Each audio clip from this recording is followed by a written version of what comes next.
यहाँ काव्य की महिमा दशकों से गाई जाती है। यहाँ काव्य की महिमा दशकों से गाई जाती है। पावन माटी की चहक महक कण कण में पाई जाती है और शिव बाबा की अनुकंपा से पुलकित जहां का जनमन है। और अगली पंक्ति यदि आपके ज़ेहन के दरवाजे की सांकल को छन्न से खनका दे तो फिर यहाँ पर उपस्थित सदन पटल के तमाम साथी अपनी तालियों से इस कवि सम्मेलन के छुक छुक करते हुए काफिले को सुपर फास्ट एक्सप्रेस की तरह आगे बढ़ाए कि यहाँ काव्य की महिमा दशकों से गाई जाती है। पावन माटी की चहक महक कण कण में पाई जाती है। शिव बाबा की अनुकंपा से पुलकित जहां पर जनमन है। और प्रेम सहित गौरव से बोलो ये अपना मधुबन है। प्रेम सहित गौरव से बोलो ये अपना मधुबन है। ये विश्व कविता दिवस है और कविता हरीश भैया, विवेक भैया, बहुत बड़े फलक की विधा होती है। विश्व में कविता एकमात्र ऐसी विधा है जिसका अर्थ किया जाता है, जिसके अर्थ को समझा जाता है, जिसके अर्थ पर चिंतन मनन शोधन और परिशोधन होता है, जिसके अर्थ में कभी शब्द शक्तियां हमारे समक्ष प्रकट होती है। व्यंजना शब्द शक्ति, अभिधा शब्द शक्ति, लक्षणा शब्द शक्ति, नवों के नवों रसों के अलावा 10वें वात्सल्य को भी स्वीकार करने वाली इस विश्व कविता दिवस के मंच पर कविता की यदि सबसे सरल परिभाषा मैं दूं तो हिंदी साहित्य के एक बड़े व्याकरणाचार्य हुए हैं विश्वनाथ। वो लिखते हैं वाक्यम रसात्मकम काव्यम। रसयुक्त वाक्य ही काव्य है। इसके अलावा काव्य को कुछ भी नहीं चाहिए। लोग उसमें मात्राएं गिनते रहते हैं, रदीफ काफिये मिलाते रहते हैं, वो दोहा है कि नहीं, वो चौपाई है कि नहीं, वो सोरठा है कि नहीं, वो छंद है कि नहीं, वो गजल है कि नहीं, वो गीत की स्केल में फिट हो रहा है कि नहीं, ये सब फालतू बातें हैं। कविता का केवल एक अर्थ है, यदि श्रोता या दर्शक के मन में वो रस का उद्रेक कर दे तो समझ लेना कविता अपने सर्वांग स्वरूप में नीलाकाश से उतरकर मनुष्य के मनाकाश पर प्रस्थापित हो गई है, स्थापित हो गई। तो बहनों और भाइयों, कविता के इसी मिजाज को, कविता के इसी अंदाज को सबसे पहले प्रकट करने के लिए मैं जिन्हें बुला रहा हूं वो राजस्थान के फालना से हमारे बीच पधारी हैं डॉक्टर कविता किरण, उनका नाम होता है। मैं यहाँ से बात शुरू करता हूँ कि शारदा गणपति सकल क्लेश हरते हैं, नवरस सीमा में हम प्रवेश करते हैं और दे आशीर्वाद शिव बाबा हमको कि हम आज की इस काव्य सरिता का श्री गणेश करते हैं कि वो आए और विश्व कविता दिवस को अपने अंदाज में, अपने तरीके से, अपनी भावनाओं से, अपने शब्द सुमनों के साथ आदरणीय कविता किरण जी, आपकी तालियों की डोर उन्हें माइक्रोफोन के समक्ष आए तो ज्यादा उचित होगा। आपका बहुत बहुत स्वागत है, अभिनंदन है जी। मैं वाणी वीणा पाणी की वंदनीय हूँ, वनिता हूँ, व्यक्त हुई ऋषि मुनि मुख से मैं कालजयी वो कविता हूँ। व्यक्त हुई ऋषि मुनि मुख से मैं कालजयी वो कविता हूँ। पवित्र भागवत का हूँ श्लोक हूँ, ऋचा वेद की शुचिता हूँ। पवित्र भागवत का मैं श्लोक हूँ, ऋचा वेद की शुचिता हूँ। व्यक्त हुई ऋषि मुनि मुख से मैं कालजयी वो कविता हूँ। व्यक्त हुई ऋषि मुनि मुख से मैं कालजयी वो कविता हूँ। कि वाल्मीकि की रामायण हूँ, वेद व्यास की गीता हूँ। रामचरित मानस तुलसी का मैं सतयुग की सीता हूँ। बढ़िया है, बढ़िया। कालिदास की शाकुंतल हूँ, बैजू की संगीता हूँ। मधुशाला बच्चन की हूँ और शरत रचित परिणीता हूँ। क्या बात है। मधुशाला बच्चन की हूँ और शरत रचित परिणीता हूँ। कि शील सभ्यता का उज्जवल शशि संस्कार की सविता हूँ। व्यक्त हुई ऋषि मुनि मुख से मैं कालजयी वो कविता हूँ। व्यक्त हुई ऋषि मुनि मुख से मैं काल जयी वो कविता हूँ। बहुत अच्छा, बहुत और अच्छा जी। मुझको रच कर मीरा ने अपने घनश्याम रिझाए थे, कि मुझको रच कर मीरा ने अपने घनश्याम रिझाए थे। मेरे ताने बाने बुनकर संत क्या बात है। कबीर कहाए थे। चंद्रवरदाई को सुनकर पृथ्वी ने बाण चलाए थे। मुझको सृज कर पंत निराला अमर कवि कहलाए थे। वाह, मुझको रच कर पंत निराला अमर कवि कहलाए थे। कि बहे शिराओं में जो कवि की भावों की वो सरिता हूँ। वाह, व्यक्त वाह। हुई ऋषि मुनि मुख बहुत से अच्छा, मैं बहुत अच्छा। काल जयी वो कविता हूँ। क्या बात है, क्या बात है। व्यक्त हुई ऋषि मुनि मुख से मैं काल जयी वो कविता हूँ। कविता की परिभाषा को अपने अंदाज में, अपने मिजाज में, अपने तेवर से आपके समक्ष रख रही थी। उनका तेवर ही उनका यकीनन जेवर साबित हुआ है। कविता को लेकर भर्तरी कहते हैं कि कविता शब्द का यदि हम पोस्टमार्टम करें तो 3 अक्षर हमारे सामने आते हैं, क वि ता, 3 अक्षर सामने।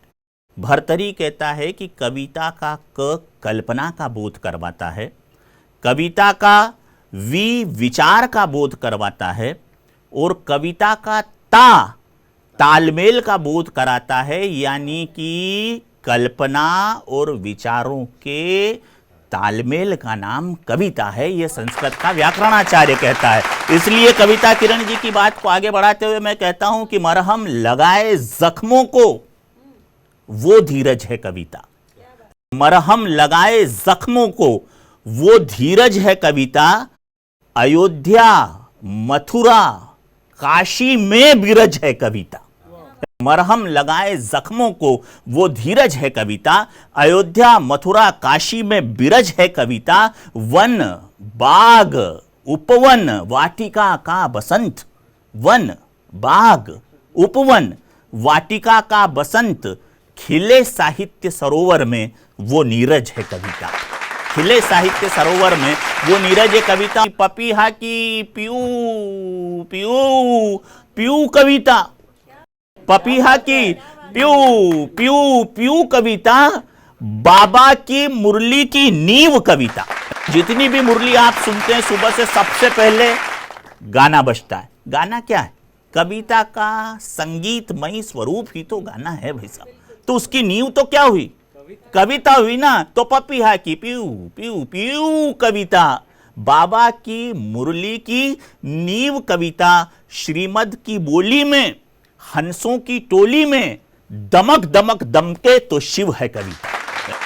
दमक दमक दमके तो शिव है कविता, क्योंकि शिव का अर्थ ही कल्याणकारी होता है। और कविता वही होती है ना जो सबका कल्याण करे। वो तुलसीदास जी कहते हैं रामचरितमानस में, कीरति भनित भूति भल सोई सुरसरी, सम सब कह हित होई। सरिता की तरह जो सबको सबका हित करे, हितेन हितेन सहितम सहितस्य भाव साहित्यम। ये भी कहते हैं साहब literature is the brain of humanity. Napoleon Bonaparte अपने ऑटोबायोग्राफी में लिखता है। तो कविता की कई कई परिभाषाएं भाई साहब हैं। कविता माँ संस्कृत की, माँ सरस्वती की झनकृत होती वीणा की वो सरगम है जो विश्व के नक्षत्राकाश पर शांति के सफेद कबूतर उड़ाती है। कविता विश्व के सरोवर में तरण ताल में अमन का कमल खिलाने की कुवत रखती है। और कविता जब अपनी यात्रा शुरू करती है ना भाई साहब, तो वो बड़ा निर्मल स्रोत होता है। और इसलिए अब निर्मल जी को आना पड़ेगा, क्योंकि बात जब निर्मल जी की हो तो फिर निर्मल को ही आना पड़ेगा। तो नरेंद्र भैया है आपका नाम, तो विवेकानंद का पूर्व नाम है। ऐसा नहीं हो कि भविष्य में आप भी विवेकानंद हो जाओ। इसलिए मैं भरतपुर से आए हुए नरेंद्र भैया को, नरेंद्र मतलब नरों में इंद्र है, और यहाँ तो नारियां हैं, नारियों के बीच भी आप इंद्र हैं। ऐसे इंद्र और इंद्राणी के समन्वित स्वरूप भाई नरेंद्र निर्मल जी को मैं आमंत्रित कर रहा हूँ। निर्मल भाई आप उठें और ये बाइक को इधर से वो मुड्डे को छोड़ते हुए इधर आ जाएं और ये यहाँ खड़े हो जाएं। कविता का धर्म यही जाना, क्या बात। कविता का धर्म धर्म यही है। यही जाना, संदेश प्रेम का दे जाए। कविता का धर्म यही जाना, संदेश प्रेम का दे जाए। कर मन के दूर विकारों को, कर मन के दूर विकारों को, उम्मीद किरण की ले आए। नीरसता की इस भूमि पर, नीरसता की इस भूमि पर मीठी रसधार बहाती है। वाह, मन वाह। के कोमल से भावों को, मन के कोमल से भावों को शब्दों में ढाल सुनाती है। अब हम अगले कवि की तरफ चलते हैं जो हमारे बीच जयपुर से उपस्थित हुए हैं और उनका नाम में ही पारीख छुपा हुआ, यानी परखने वाला। वो परखने वाला कवि है, यानी वो अपने आप में वो कसौटी है जो यहाँ पर उपस्थित कवियों और कवयित्रियों की रचनाओं को कसकर देखेंगे कि आखिर ये रचना की श्रेणी में आती हुई है कि कोई और ही चना है। तो मैं आमंत्रित कर रहा हूँ आदरणीय श्री विट्ठल भाई जी को। और जब विट्ठल का नाम ले भाई साहब, तो दक्षिण भारत में तो विट्ठल के नाम पे करतालें बज जाती है, तो अपने पास करताल नहीं है तो करतल ही बजा दो, ताकि बहुत बहुत स्वागत है भाई साहब, बहुत बहुत स्वागत।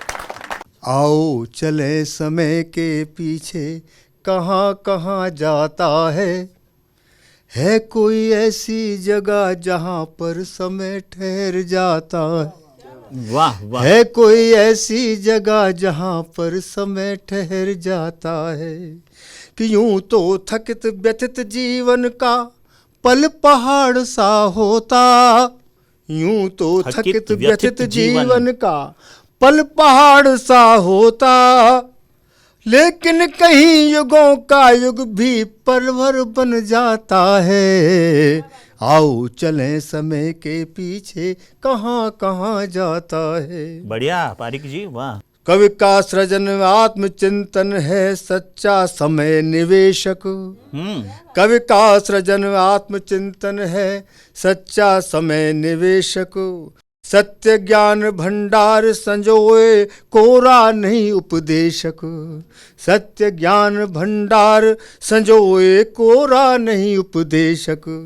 कि यहाँ समय यदि आया तो, यहाँ समय यदि आया तो बन जाता आत्मनिवेदक। मधुवन सरस गया हृदय में, जीवन मुस्काता है। आओ चले समय के पीछे, कहाँ कहाँ जाता है। वाह वाह वाह वाह। कविता को अपने अंदाज से आपके समक्ष प्रकट किया है विट्ठल भाई। कविता व्यष्टि को व्योम कर देती है, कविता व्यष्टि को व्योम कर देती है, कविता सृष्टि को ओम कर देती है।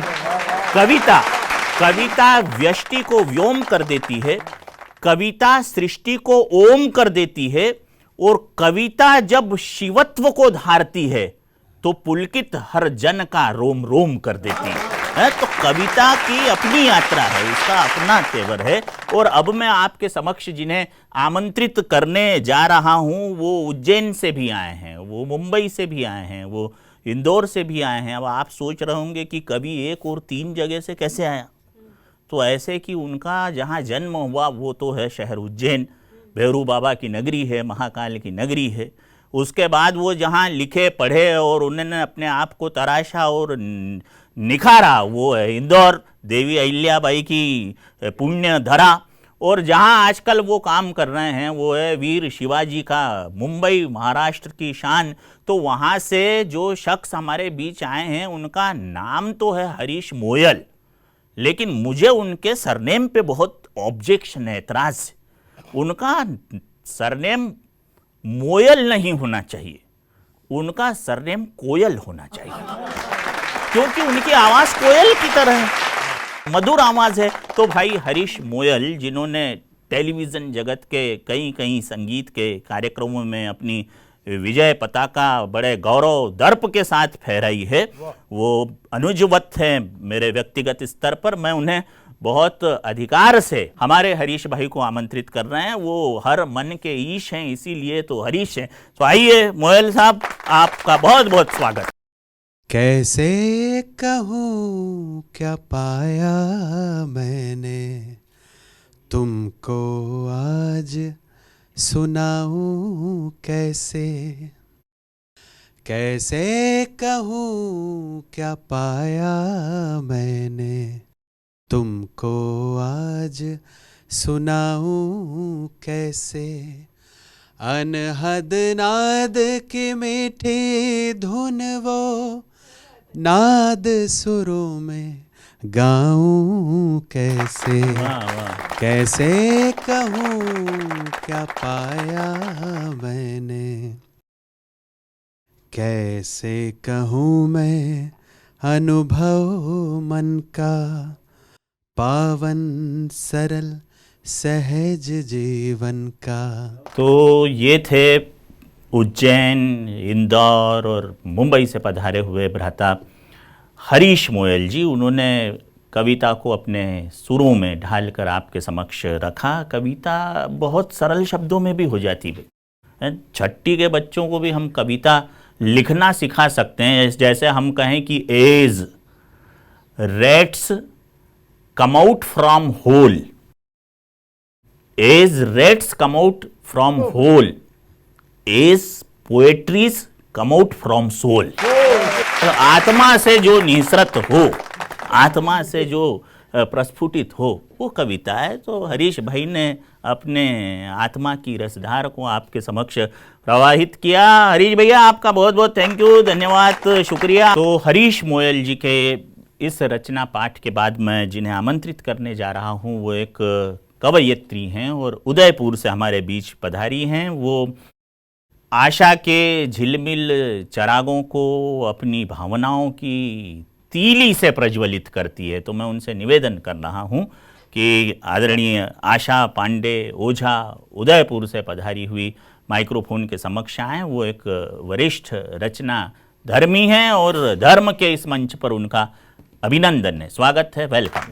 भर रहा है समय प्राण में गीत को, भर रहा है समय प्राण में गीत को, भूल कर वेदना साथ संगीत को, भर रहा है समय प्राण में गीत को, भूल कर वेदना साथ संगीत को। कविता कैसे बनती है देखिए, दृश्य देखिए।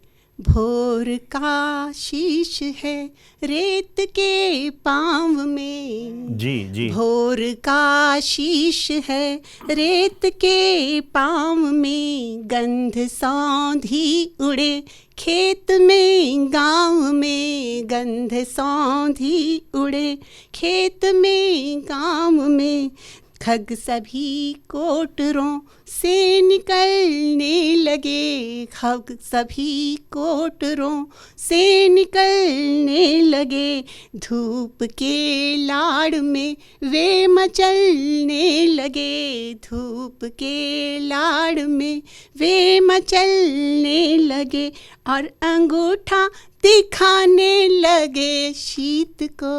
वाह। भर रहा है समय प्राण में गीत को, भूल कर वेदना साथ संगीत को। कविता लिखना बहुत सरल भी है और बहुत कठिन भी। और सरल तरीका तो ये है कि आप बिल्कुल साहित्य के और शब्दकोश के सरलतम शब्दों को इकट्ठा करो और फिर उनको जोड़ दो, कविता बन गई।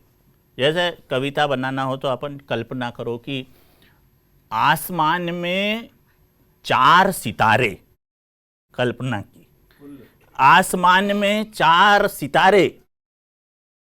अब आगे क्या, क्योंकि 2 तुम्हारे और 2 हमारे, कविता आसमान में 4 सितारे, 2 तुम्हारे और 2 हमारे। यहाँ परमानंद लेना चाहिए, खूब मस्ती लो, हंसो भैया। Smile is a curve which sets lot of things straight. मुस्कुराहट भले ही टेढ़ी होती है पर वो कई कई समस्याओं को सीधा करती है। तो बिल्कुल हंसते मुस्कुराते रहो। सूमड़ा उमड़ापन तो होना ही नहीं यहाँ पे। क्या मतलब है सूमड़े रहने से? आज भी पता नहीं कोरोना का काल है, न जाने कितने सलट गए, कितने सलटने वाले हैं। मस्त रहो अपन ना। वेलकम सतीश भैया। कवियों ऐसी कह दो कविता, क्या बात है, वाह।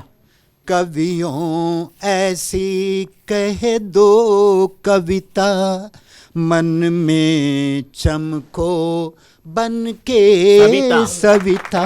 वाह, वाह। कवियों ऐसी कह दो कविता, मन में चमको बन के सविता, मन में चमको बन के सविता। कवियों ऐसे कह दो। कवियों ऐसे कह दो कविता, मन में चमको बन के सविता। सागर में मिलने से जिसको कोई रोक सका है कोई कभी, सागर में मिलने से जिसको नहीं रोक सका है कोई कभी। पत्थर हो या कि हो पहाड़, प्रवाह जिसका न रुका है कभी, प्रवाह जिसका न रुका है कभी। बहती ऐसी रहे काव्य सरिता, बहती ऐसी रहे काव्य सरिता, मन में चमको बन के सविता। मन में चमको बन के सविता। सविता की आराधना में तो हमारे देश में कई कई मंत्र बोले जाते हैं। ओम भूर्भुवः स्वः सविता की आराधना वाला ही मंत्र है। अब मैं जिस कवि को आमंत्रित करने जा रहा हूँ वो पिछले दिनों विक्रमशिला विश्वविद्यालय द्वारा उन्हें एक विशिष्ट सारस्वत सम्मान दिया गया, और पिछले ही दिनों इंदौर मध्य प्रदेश में उन्हें वहाँ के महामहिम राज्यपाल जी ने अपने कर कमलों से श्रेष्ठ कवि के रूप में सम्मानित किया। वो हमारे बीच के हैं मगर हमारे आदरणीय हैं। उनकी शायरी को मैं बहुत पहले से सुनता रहा हूँ और मैं उनका बड़ा दीवाना हूँ। शायरी क्या है वैसे? दिली जज्बात का इजहार है। शायरी क्या है? दिली जज्बात का इजहार है, और दिल अगर बेकार है तो शायरी बेकार है। तो मैं शायरी के लिए एक दिलदार कवि को, जिनका नाम बीके विवेक भाई होता है। आप जब मुस्कुराएंगे ये मुस्कुराएगी, आप जब गाएंगे ये गाएगी। आईने से जो मिले, आईने से जो मिले है वो निगाह जिंदगी, आप वहाँ कहेंगे तो होगी वह जिंदगी, वह जिंदगी। वाह वाह वाह। और जो अपना ही सच्चा साथी होगा, जो अपना ही सच्चा साथी होगा, अपने जीवन में खुद प्रकाशमान बाती होगा। हर कदम होगी उसके लिए, हर कदम होगी उसके लिए उत्साह जिंदगी, आप वहाँ कहेंगे तो होगी वह जिंदगी, वह जिंदगी। वाह। सीखने का संवरने का हुनर है जिंदगी, सीखने का संवरने का हुनर है जिंदगी। कभी प्रेम, कभी हिम्मत, कभी सबर है जिंदगी। कुछ खुदी को तराशने की, संवारने की राह जिंदगी, आप वहाँ कहेंगे तो होगी वह जिंदगी, वह जिंदगी। बहुत अच्छा विवेक भैया। चूँकि समय की सीमा है और आप भली भांति जानते हैं कि 7 सुर होते हैं संगीत में, सारे गम पदनीसा। 7 रंग होते हैं सूरज के प्रकाश में, जिन्हें हम प्रिज्म से गुजारें तो बेंजा नीह पिनाला प्राप्त होता है। 7 वार होते हैं रविवार से लेकर शनिवार तक, इसलिए हमने आज यहाँ पर कुल जमा 7 कवियों को बुलाया और 8वां मैं था, और इन 7 को आपका साथ मिला। आपका साथ हमारे साथ सदा बना रहे। बस इतना कहते हुए प्रोफेसर राजीव शर्मा इंदौर को इजाज़त दीजिए। अगले एपिसोड में आपसे फिर मुलाकात होगी। तब तक आप यशस्वी हों, तेजस्वी हों, ओजस्वी हों, मनस्वी हों, दीर्घस्वी हों। ओम शांति।